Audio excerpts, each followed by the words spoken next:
The first thing we're going to look at is the person of the leader.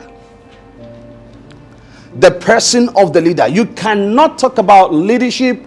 I'm not here to define leadership as influence to you. You can get that on Google. I'm not here to tell you about meaning of leadership. Who is a leader? Like, we've passed that level. Imagine somebody, bringing you here to define who is a leader to you. Oh, come on, you have many things to do with your time, right? But we are here to look at the person of a leader. Now, imagine this person standing, which is you, makeup, fantastic, good looking, with suit and tie. And that's the person we want to look at today. Because sometimes when we talk about leadership, the first thing we see is just people. The man who is in church, the man who is in charge of resources and managing people and leading people, coordinating teams, leading sales team. But sometimes we fail to look at the person of the leader. Yourself. The person of the leader, which is you. And so we will look at your philosophy, your understanding of leadership. And so the subject of leadership is not something that we can just generalize. If we do that, we will not have the true meaning of leadership. Because what leadership means to you is different from what it means what? To me. If I ask everybody now to define leadership, trust me, we will not arrive at a single definition. Because people will interpret things based on how it affects them. So what leadership means to the man, a top CEO, is different from what leadership means to a gate man. To a gate man, true leadership is about how a guy is being nice. Leadership definition to an employer is different from that to an employee. Maybe to an employer, you are a leader when you are performing, right? And you are getting things done. You are able to manage things. But to an employee, leadership is also different. To a father, it's different. To that of a child, is different.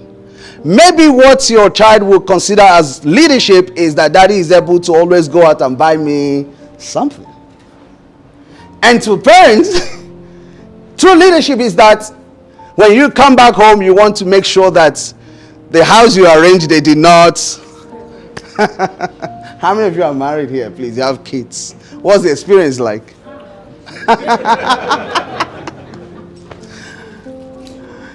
Oh my God. So the subject of leadership is something really very interesting. And, remember what I said at the beginning? I said it's a journey. So you can never get to the point. There is no place called there. There's no place. And so you will believe in thinking that, one day I will arrive. You will not arrive. I used to have that mindset, that thinking, those days when feeding was still by faith, was still believing God for many things. And then suddenly, those things have happened. And then I now wake up every day and I'm asking myself, is this truly that life?